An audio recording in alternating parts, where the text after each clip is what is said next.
Découverte et aujourd'hui cap sur Essaouira, la perle du Maroc, posée en bord de mer avec ses fortifications. La ville est devenue tendance et attire de plus en plus de Français qui s'y installent pour vivre la grande aventure, comme Sophie, qui a suivi pour nous Nicolas Bertrand et Kylian Le Bouquin.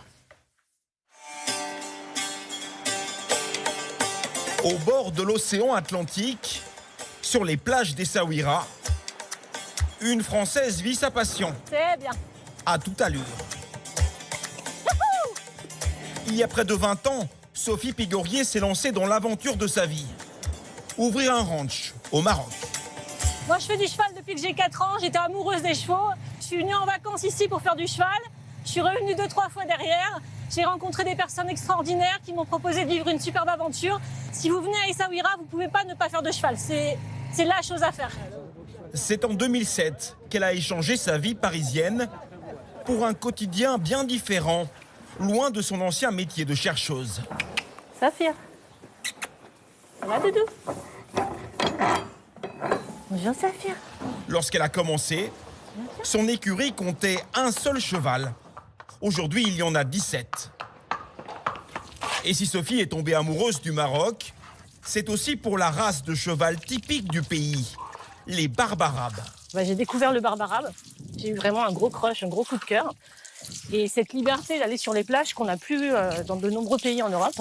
Et j'ai décidé de revenir de plus en plus. Et après quelques mois, j'ai acheté mon premier cheval. C'était un peu un pari risqué, mais je me suis dit que j'avais pas grand-chose à perdre. Et son premier cheval, le voici. Un accomplissement pour la Française. Et mes parents ne voulaient pas acheter un cheval, parce qu'il y a quand même un gros budget derrière. Et puis j'étais un peu jeune aussi. Et donc du coup, je m'étais toujours dit, si un jour je peux, un étalon noir, mais c'était vraiment un rêve, quoi. Allez. À 46 ans, elle a réalisé son rêve d'enfant au Maroc. Vraiment, c'est un métier de cœur, ça. C'est pas un métier pour gagner de l'argent. C'est un métier d'amour. Pour rien au monde, je changerais. C'est une déconnexion de la vie, en fait. On est connecté en étant déconnecté. Et aujourd'hui, elle partage aussi sa passion avec des touristes. Espagnols, américains, hollandais, français, tous venus spécialement pour suivre une randonnée à cheval dans l'arrière-pays marocain. Il y a une règle que vous devez respecter pendant les 3 jours. Les distances. Vous devez avoir au moins 3 mètres qui vous séparent de chacun. Dernier préparatif pour le groupe. Et il est l'heure de partir. Très vite, le groupe traverse des paysages désertiques, des dunes et des chemins de terre vertigineux. C'est totalement l'aventure. Déjà, la déconnexion, mais vraiment totale. T'es plus chez toi, t'es plus... le téléphone, je veux dire, il est vite oublié, le boulot, tout est oublié. T'es sûr, t'es qu'avec ton cheval, parce que c'est assez long, hein, on fait quand même 7-8 heures de cheval par jour. Donc il y a forcément des moments de silence et c'est top, voilà. À cheval, il est aussi plus simple de découvrir les villages marocains reculés. Ça va? Oui, ça va bien.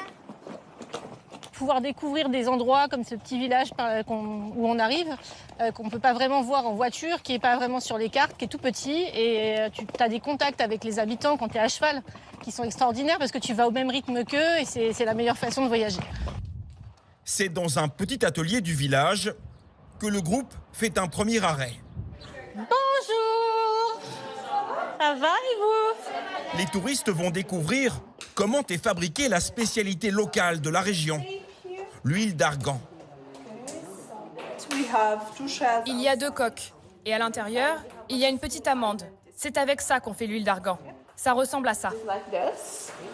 Pour Sophie, ces circuits dans les terres sont avant tout des aventures humaines. Moi, je veux faire partager ce que j'ai ressenti quand j'ai découvert le Maroc. L'huile d'argan, déjà, les gens ne connaissent pas, ils ne savent pas comment c'est fait. Tu la retrouves dans les shampoings au supermarché en France, mais au final, ça vient d'ici. Et l'aventure continue jusqu'à la prochaine étape. Un bivouac au milieu de la steppe, imaginé par Sophie, qui ravit les touristes, mais aussi les chevaux. Après l'effort, le réconfort. C'est le kiff ultime pour eux. Leur première journée d'expédition touche à sa fin. Elle a conquis les clients, venus découvrir un autre visage du Maroc. Je pense que c'est ça le vrai Maroc. Ce n'est pas Marrakech. J'aime bien, mais c'est plus touristique. Si vous aimez les lieux touristiques, vous pouvez aller là-bas. Si vous préférez explorer et connaître le vrai Maroc, alors ça c'est incroyable. Et la journée se termine par la dégustation de l'incontournable couscous traditionnel sous les étoiles. Sophie a réussi à réunir toutes ses passions dans cette aventure de sa nouvelle vie, au milieu de son Maroc, le plus authentique possible. Et la suite, évidemment, demain, ça n'a